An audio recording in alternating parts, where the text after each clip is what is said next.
बहुत बहुत स्वागत है आप सभी का आपके अपने YouTube channel Shukla study point में। मैं शिवम शुक्ला आप सभी दोस्तों का हार्दिक स्वागत करता हूं। दोस्तों, आज की वीडियो के अंतर्गत हम लोग बात करेंगे हिंदी साहित्य के जो है आधुनिक काल के बारे में।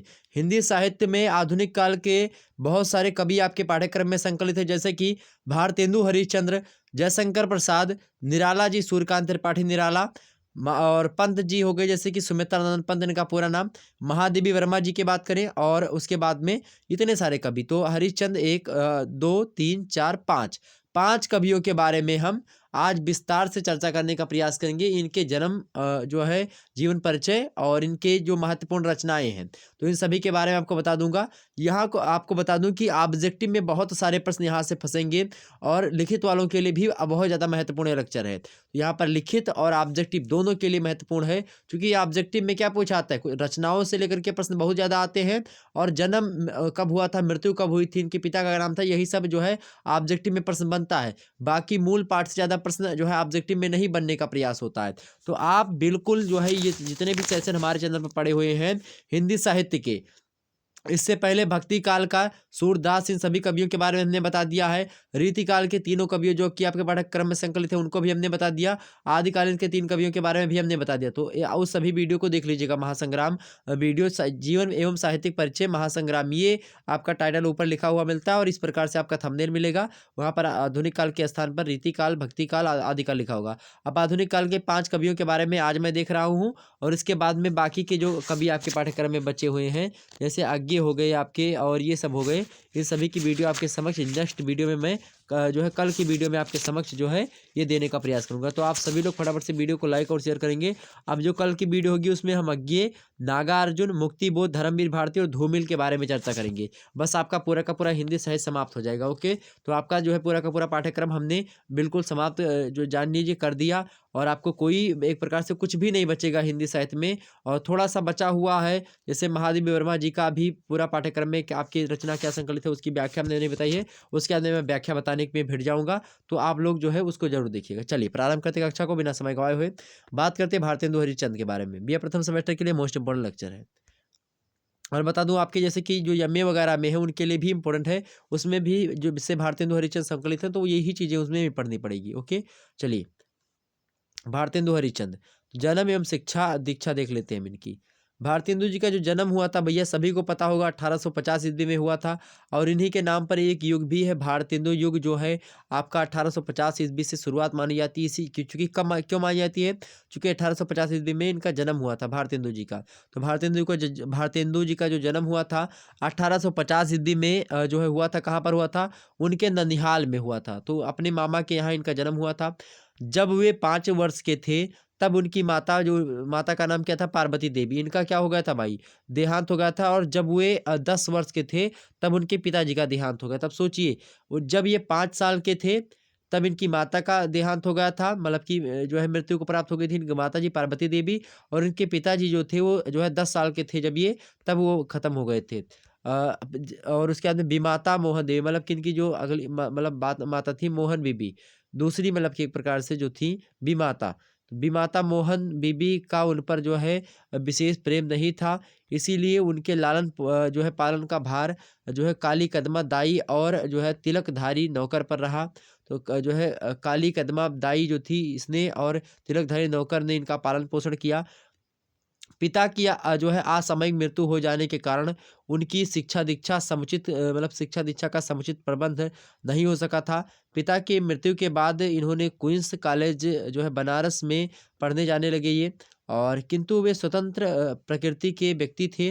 उनका स्वभाव जो था भारतेंदु जी का, स्वभाव की बात की जाए तो भारतेंदु जी का स्वभाव चंचल और उद्धत था, अतएव पढ़ने लिखने में मन नहीं लगता था इनका।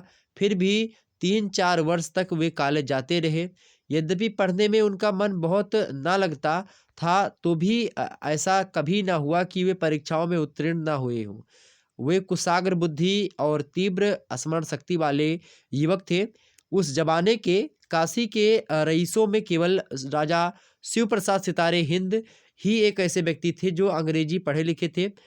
इसलिए भारतेंदु हरिश्चंद्र अंग्रेजी पढ़ने के लिए उनके यहाँ भी जाया किया करते थे। उनके मतलब उन्हें गुरुतुल्य मानते थे शिव प्रसाद सितारे हिंद जी को, भारतेंदु जी। कॉलेज छोड़ने के बाद भारतेंदु हरिश्चंद्र ने स्वाध्याय द्वारा ज्ञान प्राप्त किया। हिंदी, संस्कृत और अंग्रेजी के अतिरिक्त मराठी, बांग्ला, गुजराती, मारवाड़ी, पंजाबी, उर्दू आदि भाषाओं का, जो भारतीय भाषाएं थी, इनका गहन अध्ययन किया और इन पर अच्छा अधिकार प्राप्त कर लिया। उन्होंने स्वयं अपनी प्रतिभा के बल पर सीख लिया। इतनी सारी भाषाएं अपनी प्रतिभा से सीखिए। आप सोचिए कि आपको एक भाषा पढ़नी पड़ रही है, वो भी कठिन लग रही है, और भारतेंदु जी जो कि पढ़ने लिखने में नहीं ज़्यादा मतलब कि स्कूल में पढ़ने में मन नहीं लगता था, लेकिन घर पर बैठ कर कितनी भाषाओं को उन्होंने सीखा। बाल्यावस्था से ही उनमें काव्य के प्रति क्या थी, रुचि थी। रसिक होने के कारण प्रारंभ में उनका झुकाव जो था श्रृंगार रस की ओर जो है अधिक था। और 13 वर्ष की अवस्था में उनका विवाह जो हुआ हो गया था, किसकी, 13 वर्ष की अवस्था में उनका विवाह काशी के रईस लाला गुलाब राय की जो पुत्री थी मन्ना देवी, उनके साथ संपन्न हुआ था। अस्वस्थता के कारण तथा कार्यभार और जो है कौटुंबिक एवं अन्य सांसारिक चिंताओं के कारण उनका जर्जर शरीर जो था और अधिक भार सहन न कर सका, और अंततः 6 जनवरी 1885 ईस्वी को मात्र 34 वर्ष 4 महीने की अवस्था में उनका देहांत हो जाता है भारतेंदु जी का। सोचिए यार, जो अच्छे व्यक्ति होते हैं उनका देहांत भी बहुत जल्दी हो जाता है। अवस्था में उनका देहांत हो गया। इस थोड़ी सी आयु में भारतेंदु हरिश्चंद्र ने देश और हिंदी भाषा तथा साहित्य की जो सेवा की है वह चिर अस्मरणीय रहेगी। हमेशा हम लोग भारतेंदु जी को याद करते रहेंगे। और इतने समय में बहुत ज़्यादा रचनाएं इन्होंने लिख डाली। अभी रचनाओं की अभी आपके समक्ष में जो है खोल रहा हूँ पूरी की पूरी लिस्ट है। प्रकृति एवं प्रवृत्ति समझ लेते थोड़ा सा। भारतेंदु जी मतलब भारतेंदु की चहुमुखी प्रतिभा और उनके हृदय के गुणों की सभी प्रशंसा करते थे। यद्यपि उनके विलासी, अपव्ययी और समाज की रूढ़िग्रस्त नैतिकता के विरोधी होने से लोग उन्हें भला बुरा भी कहा करते थे, किंतु वे संवेदनशील, पर दुख कातर और कोमल हृदय के थे।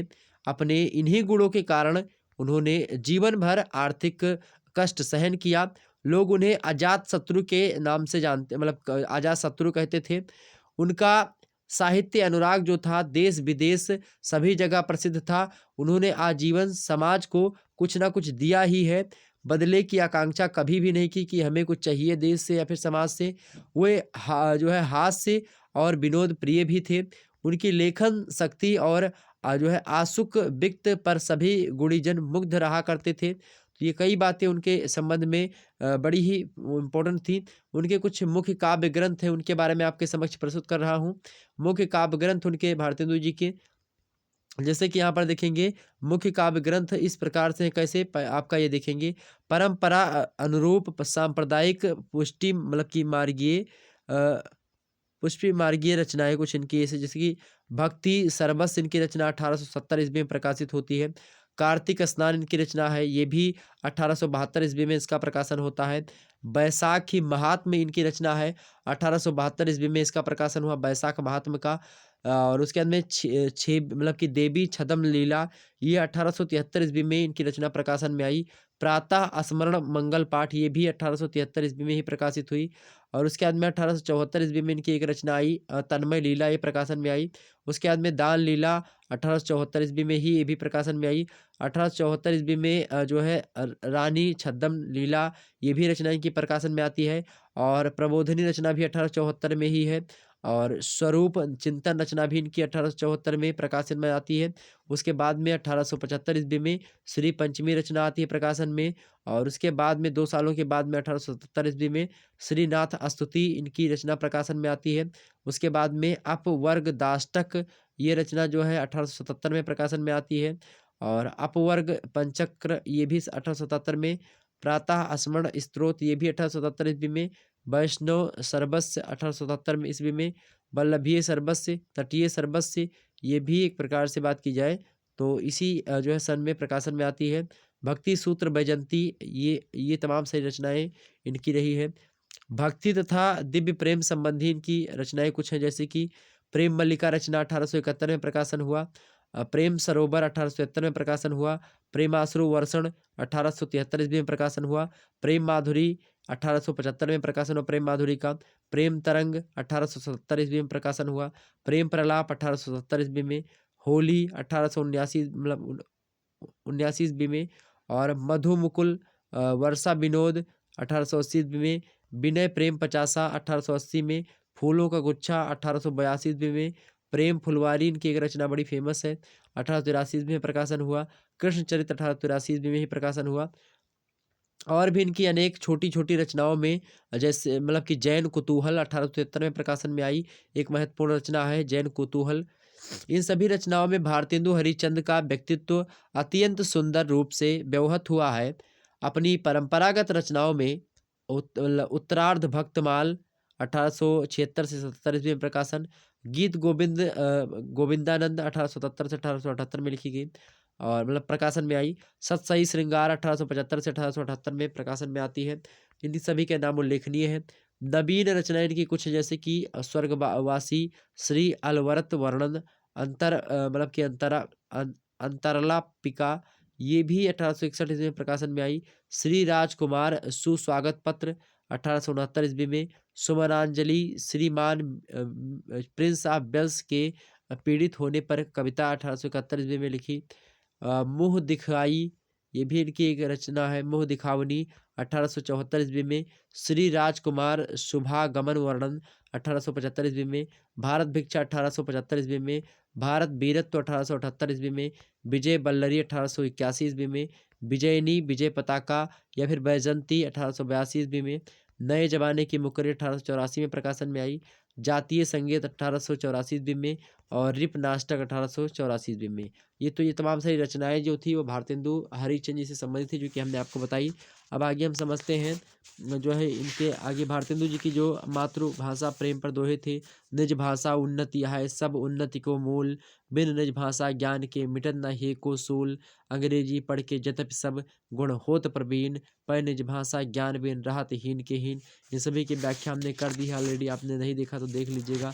एक रचना इनकी और थी, रोकहूँ जो तो अमंगल होए, जो प्रेम और प्रेम न सही जो कहे पिए जाइए, जो कहे न जाहो तो प्रभुता, जो कछु न कहे तो स्नेह नसाइए। ये सब कविताओं की व्याख्या हो चुकी है। ब्रज के लता पता मोहि कीजिए, इसकी भी व्याख्या। अब बात कर लेते हैं हम आगे जयशंकर प्रसाद जी के बारे में। जयशंकर प्रसाद की जो है सबसे पहले हम जीवन परिचय समझेंगे, उसके बाद में इनकी रचनाओं के बारे में आपको बताने का प्रयास रहेगा, ठीक है।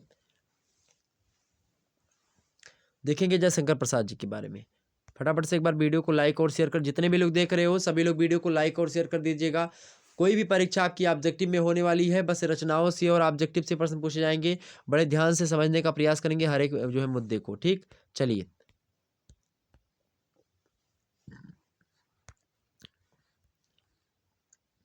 जयशंकर प्रसाद जीवन परिचय।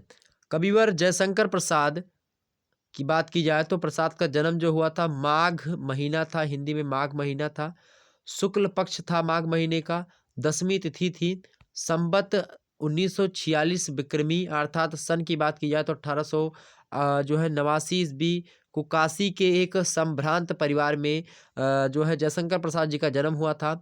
उनके पिता श्री देवी प्रसाद साहू, तो इनके पिता का क्या नाम था भाई, पंडित सॉरी जो है देवी प्रसाद साहू इनके पिता का नाम था, पंडित हमने गलती से निकल गया, देवी प्रसाद साहू इनके पिता का नाम था। ये सुघनी साहू परिवार से बिलोंग करते थे, नामक घराने के सदस्य थे। यह परिवार जितना धनवान था उतना ही उदारमना एवं दानशील था। ये लोग अपने विद्या अनुराग के लिए भी प्रसिद्ध थे। उनके घर पर प्रायः अच्छे अच्छे साहित्यकार का जमावड़ा लगा रहता था, जिसकी प्रेरणा से प्रसाद जी की अभिरुचि भी इस ओर जो है बनी। यहीं से उनमें कविता करने का संस्कार जगा। प्रसाद जी की विद्यालयी शिक्षा प्रायः प्राथमिक स्तर पर ही रही। मात्र 7वीं कक्षा तक उन्होंने औपचारिक शिक्षा पाई थी। औपचारिक माने होता है स्कूली शिक्षा जो होती है, ये औपचारिक शिक्षा कहलाती है। तो 7वीं कक्षा तक ये मात्र औपचारिक शिक्षा पाई थी, किंतु घर पर ही स्वाध्याय से इन्होंने अपने अध्याय से, स्वाध्याय माने खुद से, अध्याय से उन्होंने अंग्रेजी का, संस्कृत का तथा उर्दू का गंभीर ज्ञान प्राप्त कर लिया। इसके अतिरिक्त दर्शन शास्त्र का भी दर्शन शास्त्र का भी उन्होंने अच्छा अध्ययन किया था। शास्त्रानुशीलन के साथ उनका लोक भाव भी कि उनका व्यापक था, जिसके नाते साहित्य साधना में उन्हें जो है आशातीत सफलता मिली और साहित्यिकों में वे महान माने गए। जैसे सोना आग में तपकर जो है खरा कुंदन बनता है, उसी प्रकार संघर्षों एवं प्रतिकूलताओं ने प्रसाद जी के व्यक्तित्व को दीप्तिमान बनाया। बचपन से ही उन्हें नियति ने अपने क्रूर कौतुक दिखाने आरंभ कर दिए थे। 12 वर्ष की अल्प अवस्था में ही उन्हें पितृ शोक तथा 15 वर्ष की अवस्था में मातृ शोक से संतप्त होना पड़ा। मतलब कि जब ये जो है 12 साल के थे तब इनके पिता का देहांत हो गया था, और जब ये 15 साल के हुए तब इनकी माता जी का देहांत हो गया।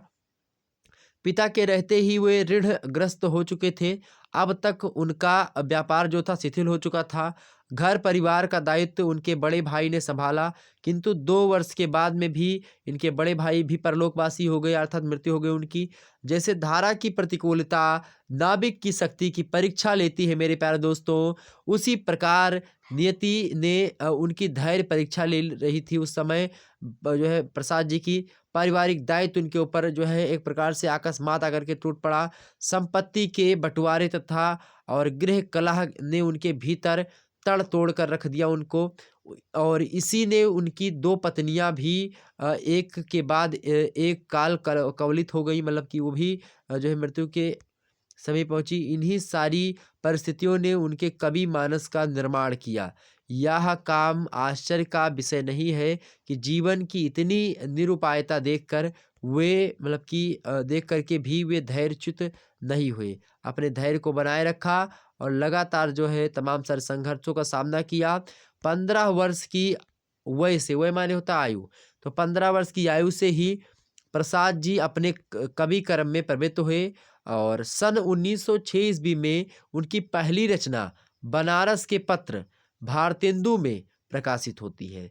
इन्हीं दिनों उन्होंने अपनी एक रचना सरस्वती पात्रिका में प्रकाशन हेतु आचार्य महावीर प्रसाद द्विवेदी जी की सेवा में प्रेषित की थी, जिसे उन्होंने अस्वीकृत करके लौटा दिया था। इससे खिन्न होकर के उन्होंने स्वयं इंदु नामक मासिक पत्रिका का प्रकाशन प्रारंभ किया। इस पत्रिका में नियमित रूप से उनकी रचनाएं प्रकाशित होने लगी थी। 7 वर्ष तक चलने के बाद इसका प्रकाशन जो है बंद हो गया था इंदु का। गृह व्यवस्था एवं व्यापारिक व्यस्तता के बावजूद वे साहित्यिक साधना में सतत संलग्न रहे। जीवन के अंतिम दिनों में उन्हें साहित्य सेवा के लिए अनुकूल समय मिला।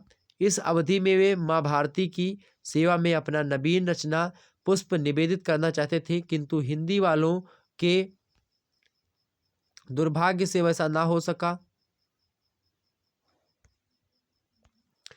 यक्षमा जैसी सांघातिक बीमारी से पीड़ित होकर के मात्र 47-48 वर्ष की अवस्था में अल्पायु में ही सन 15 नवंबर सन 1937 ईस्वी को सरस्वती का यह महान साधक काल कवलित हो गया। मतलब कि जो है मृत्यु हो गई प्रसाद जी की, और बड़ी ही 47-48 वर्ष की अवस्था में ही मृत्यु हो गई इनकी। बाकी रचनाएं तो इन्होंने खूब लिखी हैं।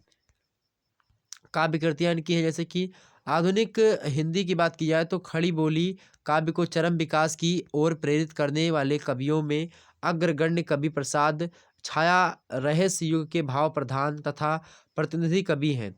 छायावाद के ब्रह्मा कहे जाते हैं प्रसाद। ओके, ध्यान रखेंगे।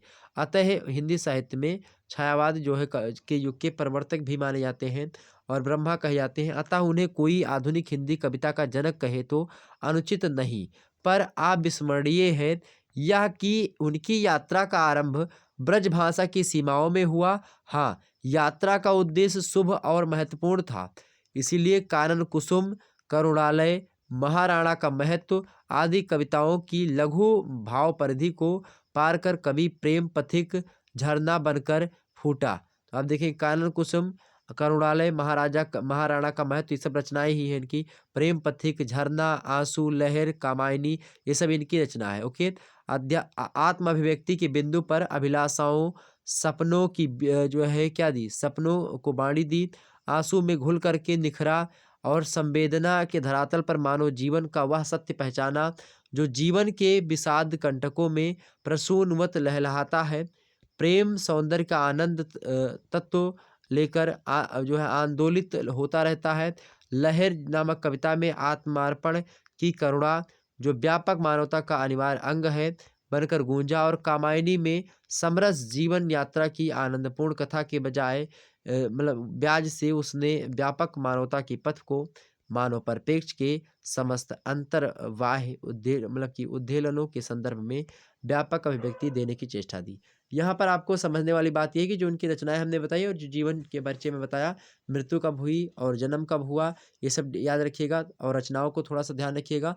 ऑब्जेक्टिव में आपसे यही पूछा जाएगा, लिखित में आपसे पूछा जाएगा, तो ये सब आप लिख दीजिएगा। ओके, आगे बढ़ते हैं। अब हम बात कर लेते हैं सूर्यकांत त्रिपाठी निराला जी के बारे में। सूर्यकांत त्रिपाठी निराला जी जीवन परिचय सबसे पहले इनका समझते हैं।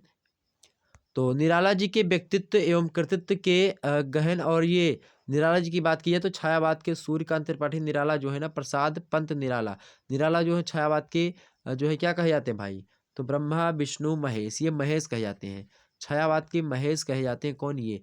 और जो बृहत्त्रयी है ना, छायावाद की बृहत्त्रयी, हिंदी साहित्य की बृहत्त्रयी में, हिंदी साहित्य की बृहत्त्रयी में इनका नाम आता है। ठीक है,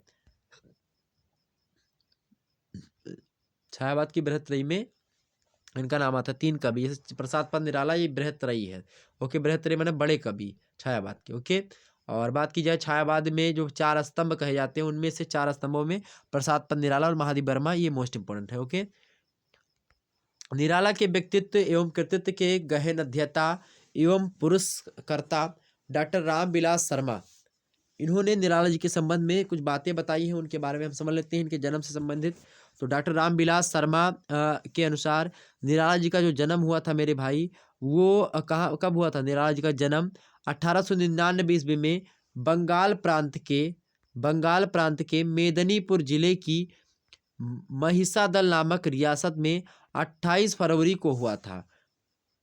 बाद में कवि रूप में प्रख्यात हो जाने पर प्रतिष्ठित प्रकाशक एवं साहित्य सेवी दुलारे लाल भार्गव की देखा देखी अथवा स्पर्धा में निराला जी अपना जन्म दिवस बसंत पंचमी को मनाने लगे और पंत जी से अपनी ज्येष्ठता श्रेष्ठता सिद्ध करने के लिए जन्म वर्ष 1899 को 1896 कर लिया। उनके पिता पंडित राम सहाय उत्तर प्रदेश के उन्नाव जनपद स्थित गढ़कोला ग्राम के निवासी थे। वे कान्य कुब्ज ब्राह्मण थे। पंडित राम सहाय जी के महिसादल में नौकरी कर ली, मतलब इन्होंने, राम सहाय ने जो है महिसादल में क्या कर ली भाई, नौकरी कर ली थी, और वहाँ की रियासत में उनका बड़ा सम्मान था। उस समय उनकी आर्थिक स्थिति अच्छी थी, अतः उन्होंने अपने बालक का पालन पोषण बड़े दुलार प्यार से किया। माता जी सूर्य का व्रत रखती थी इनकी, तथा रविवार को ही निराला का जन्म हुआ था, अतः पहले उनका नाम सूर्य कुमार रखा गया था निराला जी का। बाद में यही नाम सूर्यकांत हो गया और उनके विशिष्ट स्वभाव के नाते लोग उन्हें निराला कहने लगे। जब निराला जी मात्र 3 वर्ष के थे तभी उन्हें मातृ स्नेह से वंचित होना पड़ा। मतलब 3 साल के जब ये थे तभी इनकी माता का देहांत हो गया था। दुर्भाग्यवश उनकी माँ परलोक सिधार गईं। कुछ बड़े होने पर निराला जी की शिक्षा व्यवस्था महिसादल के हाई स्कूल में ही हुई गई थी, पर वह पद्धति उन्हें कम रुचिकर लगी थी। 13 वर्ष की अल्प अवस्था में ही निराला जी का विवाह मनोहरा देवी से कर दिया गया। वे रूप गुण संपन्न और शिक्षित युवती थी। निराला मतलब कि जो निराला जी की पत्नी थी मनोहरा देवी, उन्हें संगीत से प्रेम था। उस समय साहित्यिक जानकारी में निराला जी से आगे थी वो। फलतः उनसे निराला जी बहुत प्रेरित प्रभावित हुए। उनके 2 संतानें हुई, जिनमें एक पुत्र और एक पुत्री थी। मनोहरा देवी प्रायः मायके में ही रहीं और अधिक दिनों तक कभी पति का साथ न दे सकीं। मात्र 20 वर्ष की अवस्था में निराला जी विदुर हो गए, अर्थात इनकी पत्नी जो थी 20 वर्ष की अवस्था में ही इनकी पत्नी का क्या हो गया, देहांत हो गया। 1919 ईस्वी में, मतलब 1919 ईस्वी की इसी महामारी में इनके चाचा एवं पिता की भी मृत्यु हो गई। पिता की मृत्यु के बाद उन्होंने महिसादल में नौकरी कर ली, किंतु स्वजनों के स्नेह से वंचित हो जाने के कारण उनके हृदय को बड़ा आघात लगा और नौकरी छोड़कर वो घुमक्कड़ बन गए। इस बीच उन्हें पर्याप्त आर्थिक संकटों से जूझना भी पड़ा। उन्होंने ज्ञान मंडल, प्रताप प्रेस तथा रामकृष्ण मिशन में आजीविका की तलाश की। आचार्य महावीर प्रसाद द्विवेदी के संपर्क में आने से उन्हें समन्वय नामक पत्र का संपादन मिला। 1923 ईस्वी में महादेव प्रसाद सेठ ने मतवाला नामक पत्र निकाला। निराला जी की रचनाएं इसमें प्रकाशित हुईं। उन्होंने 1 वर्ष तक इनके संपादन का दायित्व निभाया। इसके बाद यहाँ उनका जो है संबंध नहीं निभ सका, अतः वे कलकत्ता छोड़कर लखनऊ चले आए, जहाँ से बीच बीच में वे प्रयाग भी जाते रहे। श्री दुलारे लाल भार्गव ने साथ उन्होंने श्री दुलारे लाल भार्गव के साथ उन्होंने गंगा पुस्तकमाला में भी कार्य किया। निराला जी ने 1942 ईस्वी तक किसी प्रकार निराला जी लखनऊ में रहे और बाद में प्रयाग आ जाते हैं और यहाँ उन्हें परम प्रिय युवा एवं विवाहिता पुत्री सरोज की दुखद मृत्यु का सामना करना पड़ा। आर्थिक दुर्व्यवस्था एवं काल के क्रूर थपेड़ों से चोट खाकर वे मानसिक दृष्टि से विक्षिप्त से हो गए। उनमें दार्शनिकता का समावेश होता गया। जीवन में प्रतिकूलता एवं व्यथा झेलते हुए वे थक से गए। वे अंततः 15 अक्टूबर 1961 ईस्वी को दारागंज प्रयाग में उनका जो है निधन हो जाता है। कब? 1961 में। व्यक्तित्व के बारे में उनके सम्मिलित थोड़ा सा यहाँ पर देखेंगे। निराला जी अपने लिए कठोर तो दूसरे के लिए नितांत कोमल थे। वे मन वचन और कर्म से एक थे। आडंबर और दुराव छिपाव से वे कोसों दूर थे। उनकी अपनी कमजोरी भी थी, किंतु कभी उन्होंने उन पर पर्दा डालने का प्रयास नहीं किया। वे अवघड़, फक्कड़, आशुतोष के साक्षात अवतार थे। उनके लिए उनके किए हुए को संभालने की शक्ति उनके साथी ब्रह्मा विष्णुओं में नहीं थी। ब्रह्मा विष्णु समझ रहे ना? ब्रह्मा आपके कौन है? प्रसाद जी। विष्णु कौन है? पंत जी। और निराला कौन है? महेश है। तो वेशभूषा, रहन सहन, खान पान में उन्हें शिवत्व प्राप्त था। बड़े राजनेताओं और धनपतियों से उनकी नहीं बनती थी। वे सच्चे अर्थों में दीन बंधु थे। वे किसी दरिद्र किसान, मजदूर या रिक्शा चालक के बगल बैठकर उसका सुख दुख पूछते। उन्हें आसानी से देखा जा सकता था। वे भारत के साधारण जन के प्रतिनिधि थे। बर्तन स्वभाव स्वयं मलते थे, पानी स्वयं लाते थे,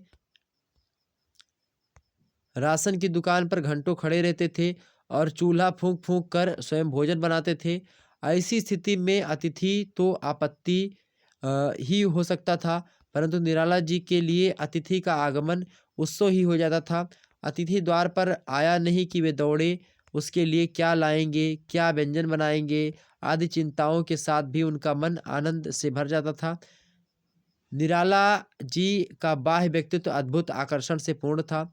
उनके व्यक्तित्व में हिमालय की ऊंचाई और समुद्र की गहराई दोनों एक साथ दिखाई देती थी। कृत्रिमता उनके जीवन, काव्य एवं व्यवहार में से कोसों दूर थी। ओके, ये था उनका व्यक्तित्व। काव्य कृतियां देख लेते थोड़ी सी।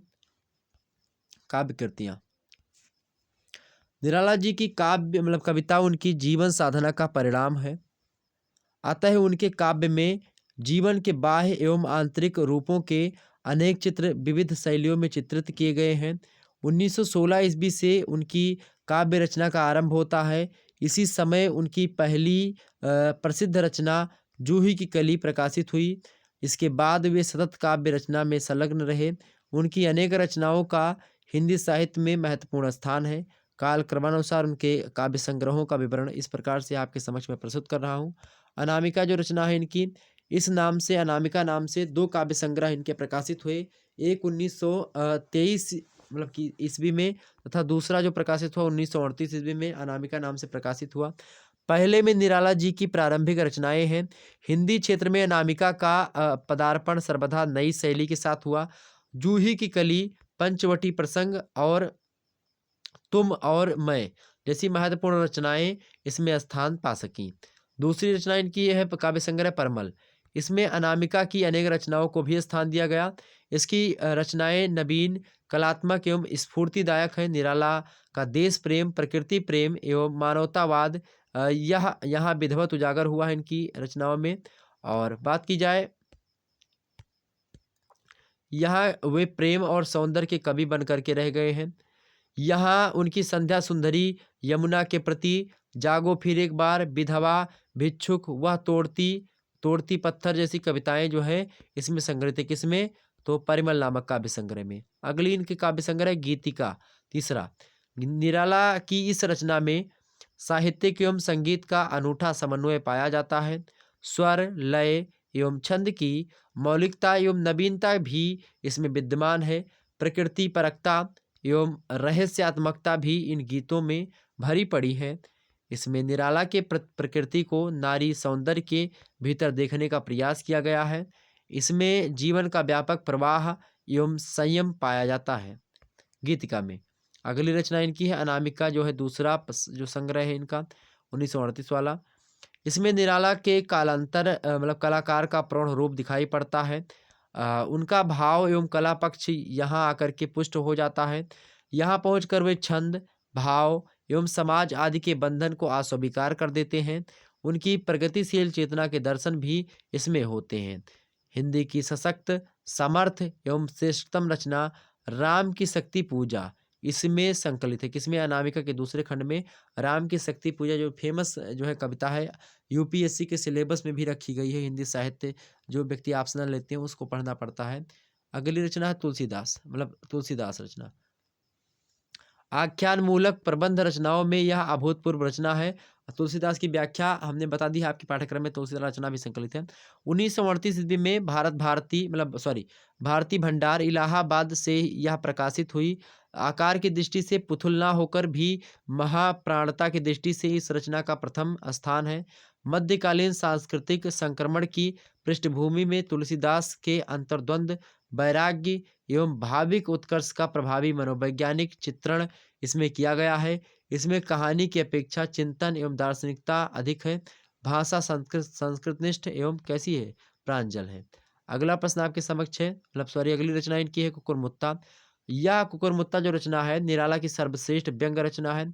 कुकुरमुत्ता स्वयं शोषित वर्ग का प्रतिनिधित्व करती है। गुलाब पूंजीपति वर्ग का है। गुलाब के सामने कुकुरमुत्ता का तनकर खड़ा होना निचले तबके की नई चेतना का सूचक है।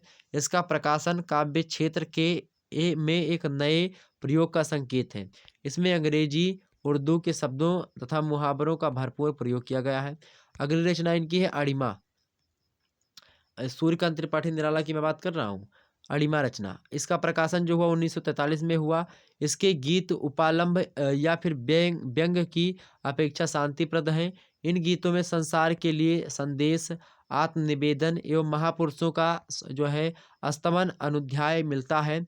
अनेक स्थानों पर कवि की आत्म अभिव्यक्ति पाठक को द्रवित करती है। मानव में अभेद एवं वर्ग विहीन समाज की इन स्थापना इन गीतों का मूल स्वर रहा है। अगली रचना है इनकी 8वीं अपरा। इसमें निराला की विभिन्न कालखंडों में रचित, प्रकाशित एवं अप्रकाशित रचनाओं को स्थान मिलता है। बादल लाग, जागो फिर एक बार, राम की शक्ति पूजा और सरोज स्मृति जैसी जो है ऊर्जस्वी और सहज कविताएं जो है इसमें संकलित की गई हैं। अपरा में सरोज स्मृति हिंदी का सर्वोत्तम शोक गीत है, जिसे कवि ने अपनी पुत्री सरोज के निधन पर लिखा था। जीवन का यथार्थ एवं अनुभूति की गंभीरता इसमें जो है समाई हुई है सरोज स्मृति में। सरोज स्मृति सरोज इनकी पुत्री का नाम था, किसकी? निराला जी की। और जब उनकी भी, सरोज की भी मृत्यु हो जाती है तो उसकी याद में जो है इन्होंने रचना लिखी है सरोज स्मृति। बड़ी ही जो है एक प्रकार शोक रचना है, बहुत शोक गीत है एक प्रकार से बात की, हिंदी साहित्य का शोक गीत सरोज स्मृति को कहा जाता है। ओके,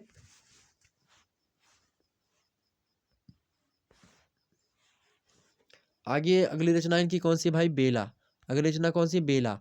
यह निराला के नए गीतों का संग्रह है, जिसमें प्रायः सभी प्रकार के गीत हैं। इसकी भाषा सरल मुहावरेदार है। कजली और गजलें लिखकर निराला ने यहाँ गीतों में नया प्रयोग किया है।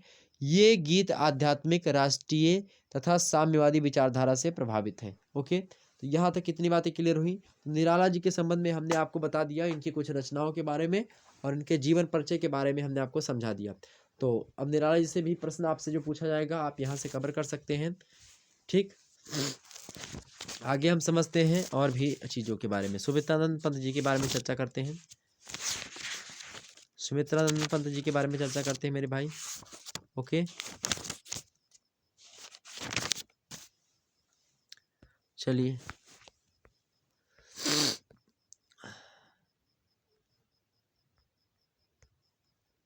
सुमित्रानंद पंत जीवन परिचय समझेंगे पहले हम।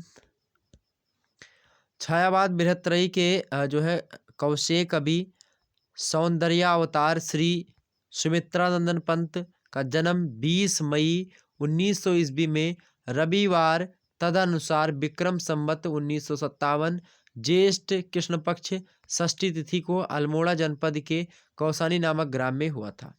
उनके पिता का नाम पंडित गंगादत्त पंत और माता का नाम सरस्वती देवी था। पिता पंडित गंगादत्त पंत कौसानी में चाय बागान के मैनेजर और अकाउंटेंट थे। वे लकड़ी और कपड़े का व्यापार भी किया करते थे। यह एक दुखद और जो है कारुणिक दुर्योग था कि पंत के जन्म के मात्र 6 घंटे पश्चात ही शिशु पर से माँ की ममतालु छाया उठ गई थी। मतलब इनकी माँ की मृत्यु जो हो गई थी जो है मात्र 6 घंटे बाद हो गई थी इनके जन्म के। यहाँ पर इनकी एक रचना है, मतलब कि इनकी एक पंक्ति देखेंगे। नियति ने ही निज कुटिल कर से सुखद गोद मेरे लाड़ की छीन ली। नियति ने ही निज कुटिल कर से सुखद गोद मेरे लाड की थी छीन ली। बाल्य ही में हो गई थी लुप्त हा, माँ तू अंचल की अभय छाया मुझे।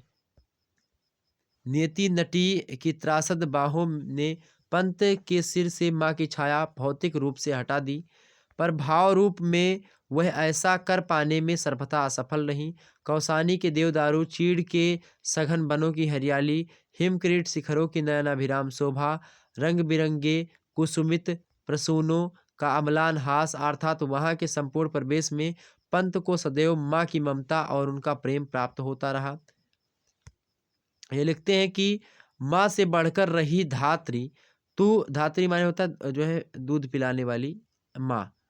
तो माँ से बढ़कर रही धात्री, तू बचपन में मेरे हित, धात्री कथा रूपक भर तूने किया जनक बन पोषण, मातृहीन बालक के सिर पर वर दहस्त धर सो गोपन। प्रकृति की स्नेह सानिध्य में पंत को कभी भी माँ का अभाव खला नहीं। जाने अनजाने वही उनकी प्रेम पिपासा को शांत करती रही। कौन? प्रकृति। प्रकृति को अपनी माँ मानते थे ये, इसीलिए इनको प्रकृति का सुकुमार कवि भी कहा जाता है। किसको? सुमित्रानंद पंत जी को। पंत जी अपने माता पिता की जो है कनिष्ठतम संतान थे। पंत जी के परिवार में उनसे 3 बड़े भाई और 4 बड़ी बहनें थीं। कनिष्ठ माने होता सबसे छोटा, छोटे छोटा। तो पंत जी का बाल्यकाल भाइयों बहनों और भाभियों के सानिध्य में व्यतीत हुआ। उनके पिता का देहावसान सन 1927 ईस्वी में हो गया था। इनके व्यक्तित्व के बारे में समझ लेते हैं। सन 1905 ईस्वी में 5 वर्ष के बालक पंत ने विद्यारंभ किया। पितृचरण ने लकड़ी की पट्टी पर श्री गणेशाय लिखा, मतलब श्री गणेशाय नमा लिखकर सरस्वती के वरद पुत्र को स्वर व्यंजन वर्ण लिखना सिखाया। पंत जी का प्रथम विद्यालय होने का श्रेय प्राप्त हुआ उनके गांव कौसानी की पाठशाला कौसानी वर्नाक्यूलर स्कूल को। 10 वर्ष की आयु में पंत सन 1910 ईस्वी में गवर्नमेंट हाई स्कूल अल्मोड़ा गए। यही अल्मोड़ा पंत के सांस्कृतिक साहित्यिक विकास का प्रथम महत्वपूर्ण चरण बना। पंत जी ने सन 1917 ईस्वी में यहीं से मिडिल कक्षा उत्तीर्ण करी। पंत जी ने वहीं पर अपना गोसाई दत्त नाम त्याग करके सुमित्रानंदन पंत रखा। इनका बचपन का नाम गोसाई दत्त था। अल्मोड़ा के जीवन में पूरी तरह रचे बसे किशोर पंत को मझले भाई के साथ 1918 ईस्वी में विद्वानों दार्शनिकों की नगरी वाराणसी जाना पड़ा। वहां जाकर पंत जी ने कि जय नारायण हाई स्कूल बनारस में क्या लिया? प्रवेश लिया। प्रवेश किया। वहीं से पंत जी ने जून 1919 ईस्वी में हाई स्कूल की परीक्षा द्वितीय श्रेणी में उत्तीर्ण करी। हाई स्कूल उत्तीर्ण करने के बाद पंत जी ने आगे की शिक्षा हेतु प्रयाग के म्योर कॉलेज में प्रवेश किया। तीर्थराज प्रसाद पंत जी की साहित्यिक साधना का केंद्र बना। म्योर जो है कॉलेज में पंत जी सन 1919 से 1921 तक रहे। सन 1921 में गांधी और गांधी विचार दर्शन ने उन्हें इतना प्रभावित किया कि वे पढ़ाई छोड़कर असहयोग आंदोलन में सम्मिलित हो गए। सन 1919 ईस्वी से सन 1929 तक कालखंड तक पंत जी ने इलाहाबाद में व्यतीत किया। उनका राजकुमारों सा आचरण, जिसकी शुरुआत अल्मोड़ा में हुई थी, वहाँ अपने सर्वोत्कृष्ट रूप सामने आया। पंत जी अभी युग संघर्ष से दो चार हो रहे थे कि उनके ऊपर आर्थिक समस्याओं का पहाड़ टूट पड़ा। व्यापारिक घाटे की पूर्ति हेतु कर्ज, मतलब लिए गए कर्ज को चुकाने में जमीन जायदाद के साथ ही घर भी बेचना पड़ गया। आर्थिक संघर्षों और तथा भाई पिता तथा भाई की मृत्यु ने संवेदनशील पंत को इतना प्रभावित किया कि उनका सृजनात्मक तक मतलब कि जो सीखने का कार्य था वह रुक सा गया। और इसी समय मतलब कि आसगर गोंडवी की सहायता से उन्होंने कुछ विदेशी कहानियों और रुबाइयत उमर खय्याम का अनुवाद किया, जो मधु ज्वाल नाम से प्रकाशित हुआ। रुबाइयत जो है उमर खय्याम एक रचना है, उसका अनुवाद किया इन्होंने मधु ज्वाल नाम से। सन 1931 ईस्वी में पंत जी कुंवर सुरेश सिंह के साथ कालांकाकर चले गए और 1940 ईस्वी तक जो अधिकांश समय तक वहीं पर रहे। वहीं पर पंत जी गुंजन के अधिकांश प्रगीतों तथा ज्योत्सना संजक रूपक की रचना की। इसके अतिरिक्त युगांत, युगवाणी, ग्राम्या भी कालंकाकर की ही देन है। पंत जी के व्यक्तित्व का एक पक्ष पत्रकारिता से भी जुड़ा रहा। कालंकाकर में रहकर पंत जी ने सन 1938 ईस्वी में नरेंद्र शर्मा के सह संपादकत्व में रूपाभ नामक प्रगतिशील मासिक पत्रिका का क्या किया, संपादन किया। तो रूपाभ नाम की पत्रिका का संपादन किसने किया था? तो इन्होंने किया था पंत जी ने। कैसी पत्रिका से पूछे तो कैसे भी थी भाई, मासिक पत्रिका थी। ओके, हर महीने प्रकाशन में आती थी। सन 1940 ईस्वी में ग्राम्य समाप्त होने के पश्चात पंत जी कालंकाकर से अल्मोड़ा लौटे। साहित्यिक सृजन में इनकी कुछ काव्य कृतियां देख लेते हैं भाई। पंत जी ने काव्य लेखन का प्रारंभ 15 वर्ष की अवस्था में प्रारंभ कर दिया था और उनकी प्रारंभिक कविताएं तत्कालीन हस्तलिखित पत्र सुधाकर, हिमालय, अल्मोड़ा अखबार और मर्यादा में प्रकाशित हुई।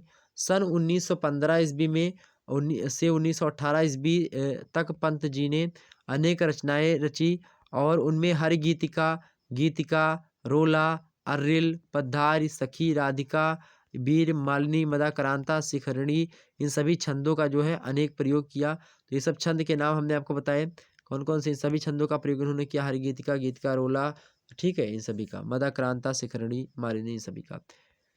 प्रयाग प्रवास के दौरान पंत जी प्रारंभिक दौर से ही कवि सम्मेलनों में भागीदारी निभाने लगे।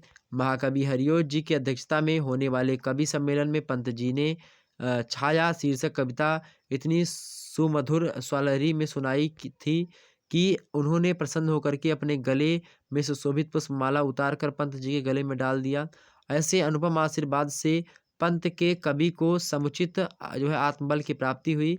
कवि श्री का साहित्यिक फलक पर्याप्त प्रस्तीर्ण है।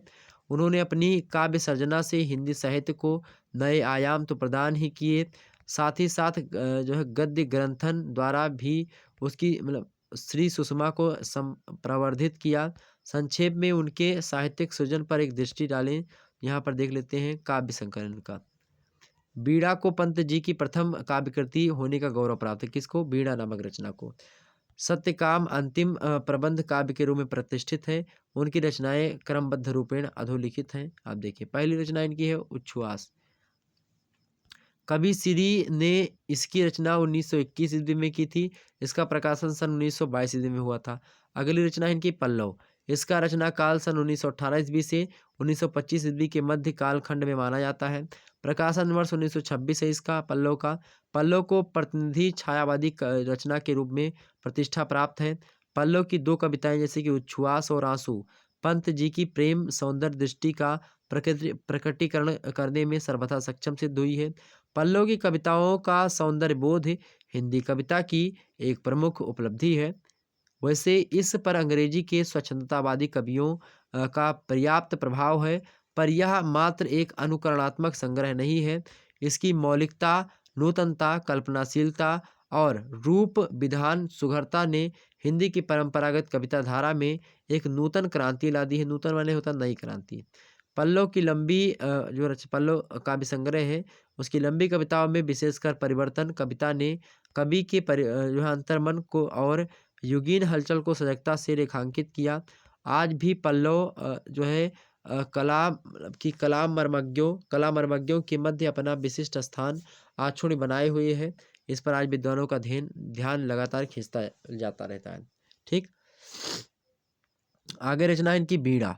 इसका रचना काल 1918 से 1919 ईस्वी है। इसका प्रकाशन 1927 ईस्वी में हुआ था। इस संग्रह की सबसे विशिष्ट कविता ये है, प्रथम रश्मि का आना रंगीण, जो हमने आपको गा करके आपकी सुनाया था, प्रथम रश्मि का आना रंगीण। ये रचना जो हमने आपको बताई थी, ये रचना इनकी मोस्ट इम्पोर्टेंट है। ओके, पंत जी की प्रतिनिधि कविताओं में इस कविता का स्थान काफ़ी ऊंचा है।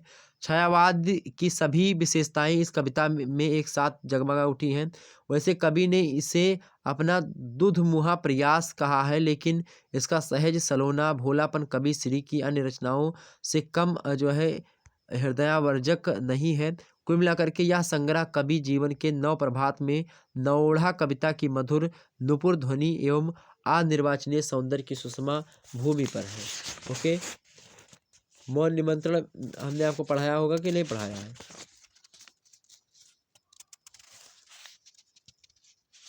मौन निमंत्रण हमने पढ़ा दिया आपको शायद। और उसके बाद में हमने और भी कविता प्रथम रश्मि भी पढ़ा दिया। प्रथम रश्मि का आना रंगीण, तूने कैसे पहचाना, कहाँ कहाँ है बाल विहंगिन, पाया तूने यह गाना। हमने इसको पढ़ा दिया था कि जब सुबह सुबह चिड़िया उठती है तो किस प्रकार से, हमने पूरा आपको बताया होगा। अब आ धरती कितना देती है, इस कविता की व्याख्या बाकी है और उसके बाद में और भी व्याख्या महादेव जी की बाकी है, तो मैं चर्चा कर लूँगा। ओके, आगे समझते भाई। अगली इनकी रचना है, इसका जो ग्रंथि नामक रचना है, इसका रचना काल जनवरी सन 1920 ईस्वी तथा प्रकाशन जो हुआ है इसका 1929 में हुआ है, 9 सालों के बाद में लिखने के। समीक्षकों ने इसे असफल प्रेम की रचना कहा है। यह प्रणय काल कवि के जीवानुभव मतलब कि जीवन अनुभव का जीवंत हिस्सा प्रतीत होता है। कवि का मूल उद्देश्य प्रेमल संवेदनाओं की सूक्ष्मतम अभिव्यक्तियों का प्रकाशन है।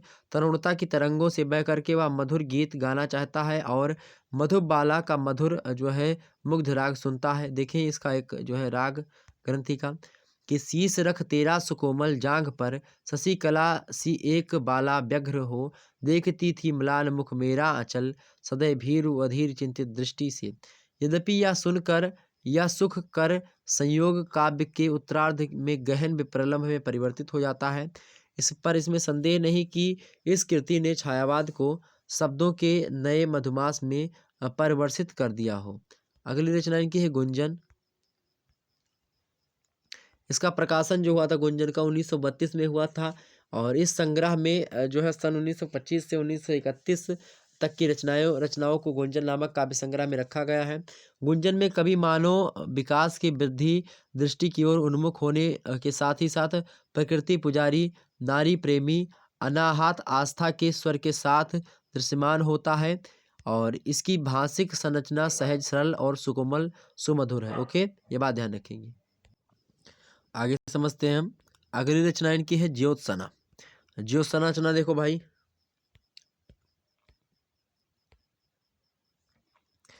इस काव्य रूपक का रचना काल सन 1932 ईस्वी तथा प्रकाशन वर्ष सन 1934 ईस्वी है। ज्योत्सना से प्रमुदित होकर निराला जी ने पंत जी को हिंदी साहित्य का गुलाब कहा था। पंत जी को हिंदी साहित्य का गुलाब किसने कहा भैया? निराला जी ने पंत जी को हिंदी साहित्य का गुलाब कहा था। ज्योत्सना से जो है पढ़ करके उसको सुन। अगली रचना है युगांत। इस काव्य संग्रह का रचना काल सन 1934 से 1936 ईस्वी रहा।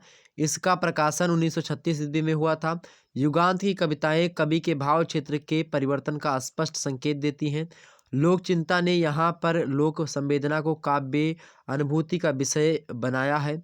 सौंदर्य के प्रति कवि का अतिरिक्त आकर्षण कम होकर के उसका रुझान शिव की ओर हो जाता है। ये बात जो है यहाँ पर दिखाई गई है। अगली कविता इनकी युगबाणी। युगबाणी जो है ये काव्य संग्रह है।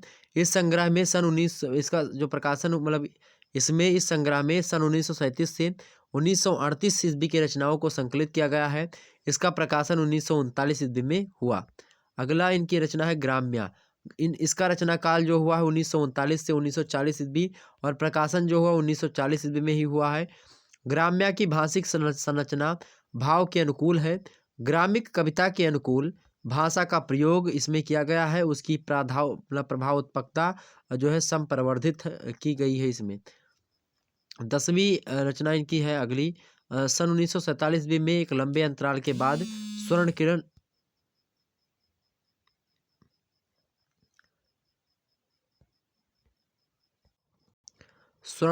किरण इनकी रचना आती है अगली, स्वर्ण किरण।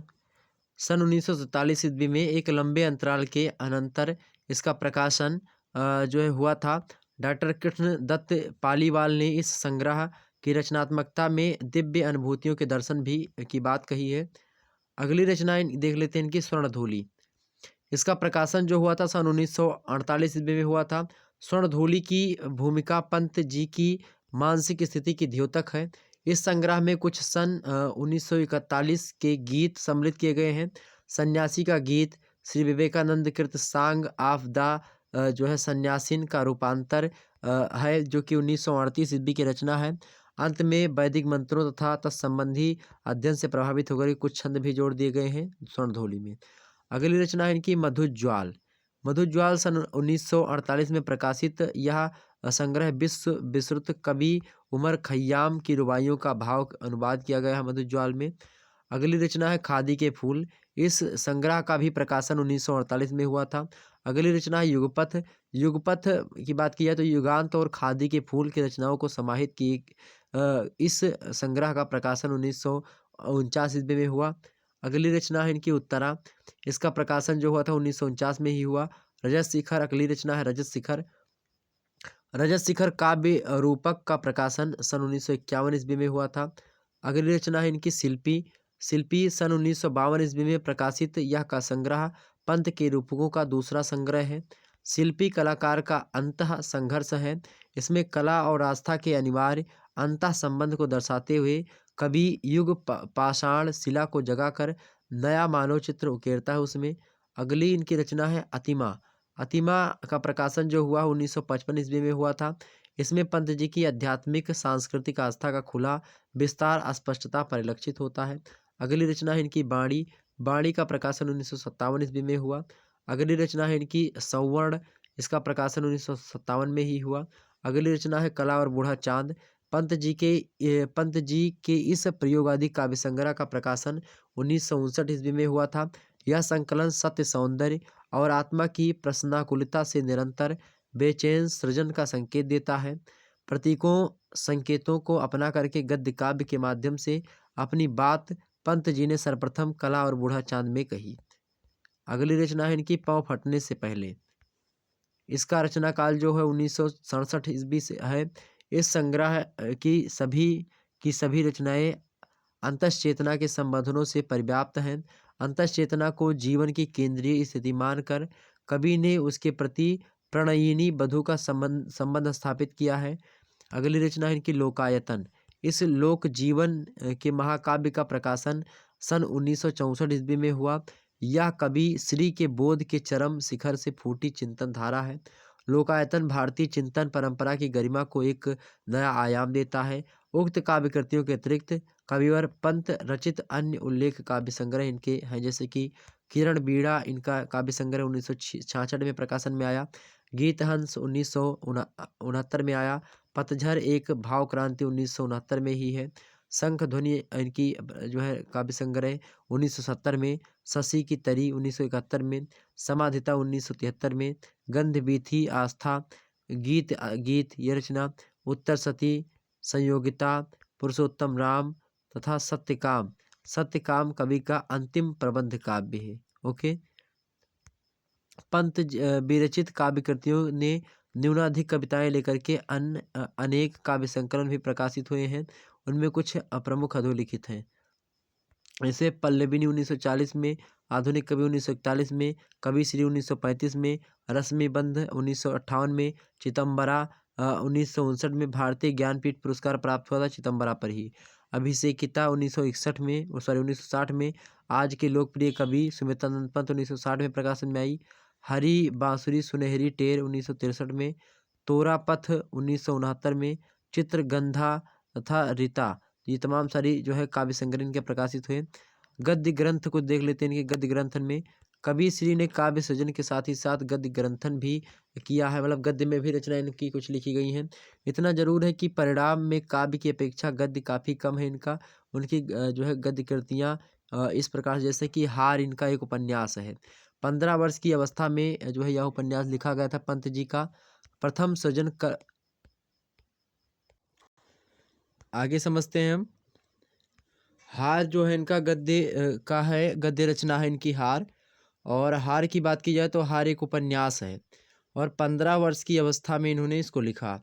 15 वर्ष की अवस्था में लिखा गया है यह उपन्यास पंत जी के द्वारा। पंत जी का प्रथम सृजन कर्म यह ही है, कौन, हार उपन्यास। इसका प्रकाशन जो हुआ था बहुत बाद में आकर के 1960 ईस्वी में हुआ। ठीक, ये बात ध्यान रखेंगे। अगली रचना है इनकी 5 कहानियाँ। सन 1936 ईस्वी में इन कहानियों का प्रकाशन एकमात्र संग्रह में हो गया था, 5 कहानियाँ। ठीक, अगली रचना है शिल्प और दर्शन। ये गद्य रचनाओं की मैं बात कर रहा हूँ।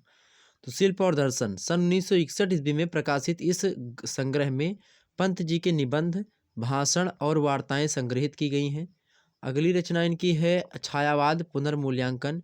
प्रसिद्ध आलोचना कृति है ये, सन 1965 में प्रकाशन हुआ है इसका। अगली रचना है कला और संस्कृति। कला और संस्कृति का प्रकाशन जो हुआ है 1965 ईस्वी में ही हुआ है। इसके अतिरिक्त पंत जी ने अपने जीवन से संबंधित 2 पुस्तकों की रचना भी करी है, जैसे कि पहली पुस्तक है इनकी 60 वर्ष एक रेखांकन 1960 ईस्वी में। और दूसरी रचना है मैं और मेरा जीवन। ये पुस्तक है इनकी इन्होंने लिखी है, काव्यात्मक जीवन चरित्र है ये। ओके, पंत जी का जो है आजीवन सृजन कर्म में निरत निलीन रहे ये। और 77 वर्ष 7 महीना इनकी आयु है। 29 दिसंबर 1977 ईस्वी को अपने मधुरिम गान को भू पर छोड़ करके स्वर्णिम जो है प्राण पखेरु उनके उड़ गए, मतलब कि इनकी मृत्यु हो जाती है 29 दिसंबर 1977 ईस्वी को। अब बात कर लेते हैं महादेवी वर्मा जी के बारे में। महादेवी वर्मा जी के बारे में हम चर्चा कर लेते हैं भाई। महादेवी वर्मा जी के बारे में हम चर्चा कर लेते हैं। ये जो है ये भी छायावाद की दुर्गा कही जाती है महादेवी वर्मा। इनकी जन्म और शिक्षा दीक्षा के बारे में चर्चा कर लेते हैं। आधुनिक मीरा भी इनको कहा जाता है। तो आधुनिक मीरा, महादेवी जी का जन्म जो हुआ था फर्रुखाबाद, उत्तर प्रदेश में ही है फर्रुखाबाद। उसके एक संभ्रांत कायस्थ परिवार में जो है हुआ था। सन 1907 ईस्वी में होलिका उत्सव के दिन में इनका जन्म हुआ था। महादेवी जी के पिताजी का नाम था श्री गोविंद प्रसाद वर्मा और माता जी का नाम था श्रीमती हेमरानी।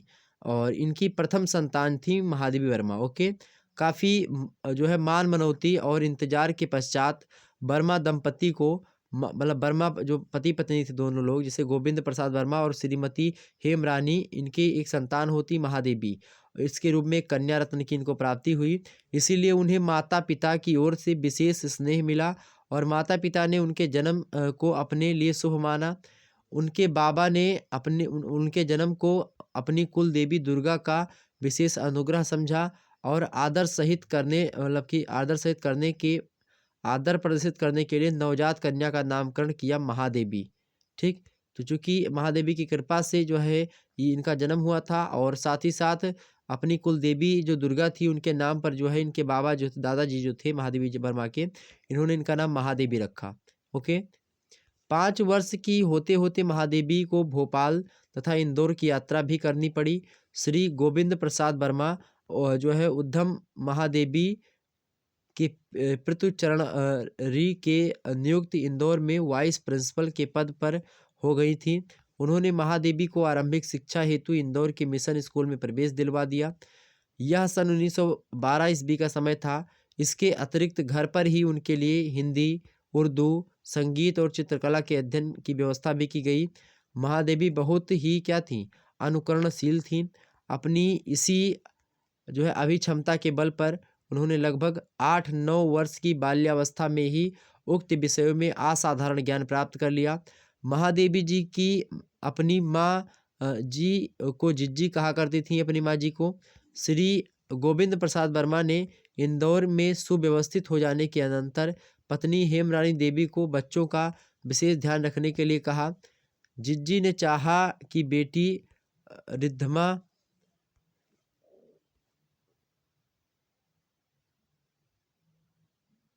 बेटी जो है महादेवी को कुछ समय खिलौनों में उलझा रखे, कुछ समय गृह कार्य सिखाए और यदि यह सब ना हो सके तो पार्टी पकड़ा कर स्कूल ही भेज दे।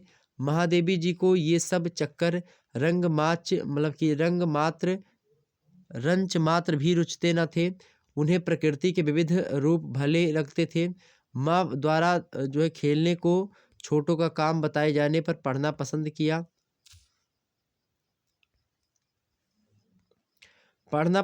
तो उनमें सराहनीय शुरुआत की।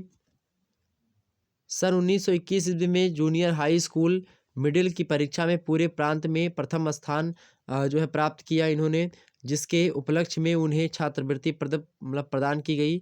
इसके पश्चात महादेवी जी ने हाई स्कूल में भी प्रथम श्रेणी प्राप्त करी थी। इंटरमीडिएट तक आते आते महादेवी जी को विभिन्न प्रतियोगिताओं, वाद विवाद, भाषण, कवि सम्मेलन, इन सभी में अनेक पदक और पुरस्कार प्राप्त हुए।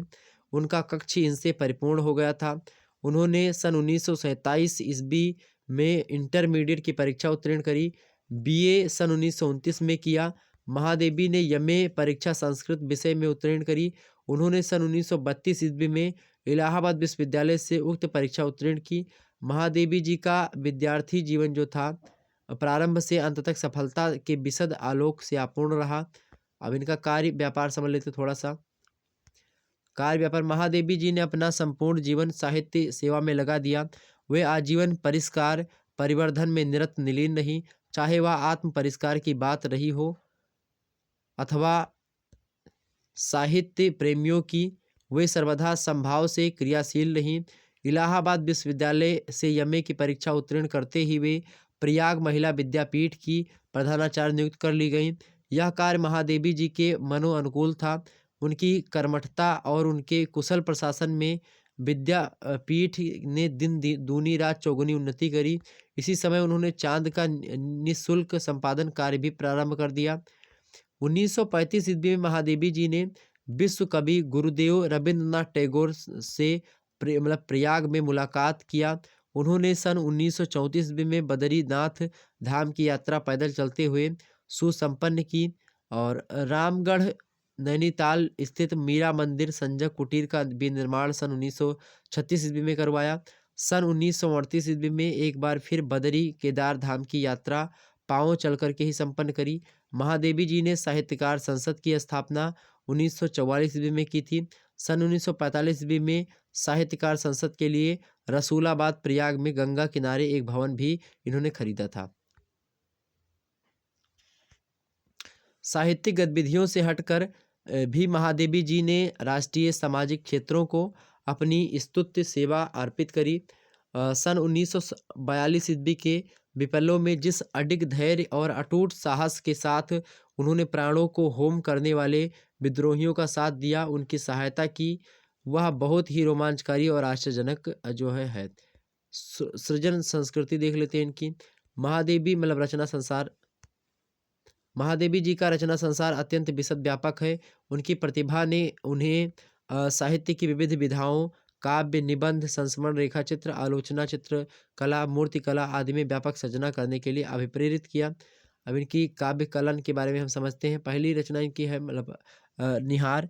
1930 ईस्वी में प्रकाशित महादेवी जी की प्रथम काव्य कृति होने का श्रेय निहार को ही प्राप्त है। निहार में रहस्यात्मकता, वेदना, करुणा और विरह की अद्भुत अभिव्यक्ति महादेवी जी ने करी है। अगली रचना है इनकी रश्मि। यह महादेवी जी की सन 1932 ईस्वी में प्रकाशित द्वितीय काव्य रचना है। रश्मि में आकर निहार की भावुक वृत्ति दार्शनिकता की ओर उन्मुख हो जाती है। अगली रचना है इनकी नीरजा। सन 1934 ईस्वी में नीरजा का प्रकाशन हुआ। यह महादेवी जी का तीसरा काव्य संग्रह है। नीरजा के गीतों में अनुभूति, सांद्रता और कलात्मक अनुशासन दोनों के निखरे रूप दृष्टिगत होते हैं। यह भावों का सहज प्रवाह अपने आप में आंसुओं की स्वच्छंदता और मार्मिकता लिए हुए है। अगली रचना इनकी है सांध्य गीत। इसका प्रकाशन जो हुआ था संस्कृत का 1936 ईस्वी में हुआ। यहाँ तक आते आते महादेवी जी की वेदना प्रधान भावना को, उनके करुण दुखवाद को, उनकी साधना के सरस सुखद गीतों ने सुखमय बना दिया है। इस रचना में कवित्री ने व्यक्तिक सुख और दुख का जो है अतिक्रम कर लिया है। अगली रचना इनकी है यामा। सन 1938 ईस्वी में प्रकाशित यह संकलन निहार, इसमें निहार, रश्मि, नीरजा और सांदगीत का सम्मिलित रूप है यामा। यामा जो है इसके लिए इनको क्या मिला है, पुरस्कार भी मिला है यामा पर, किसको, महादेवी वर्मा जी को। ओके, ये बात ध्यान रखेंगे। इतनी बात क्लियर हो गई आपकी, इतनी बात क्लियर होगी मेरे प्यारे दोस्तों। एक बार सभी लोग वीडियो को लाइक और शेयर कर दीजिएगा, जितने भी लोग देख रहे हो वीडियो को लाइक और शेयर कर दीजिएगा। अगली रचना इनकी आपकी देख सकते दीप शिखा हो गई। दीप शिखा का प्रकाशन 1942 में हुआ था। और अगली रचना इनकी हो सकती है आपकी प्रथम आयाम। और प्रथम आयाम का जो प्रकाशन वर्ष 1984 ईस्वी में हुआ। कब हो, 1984 में हुआ।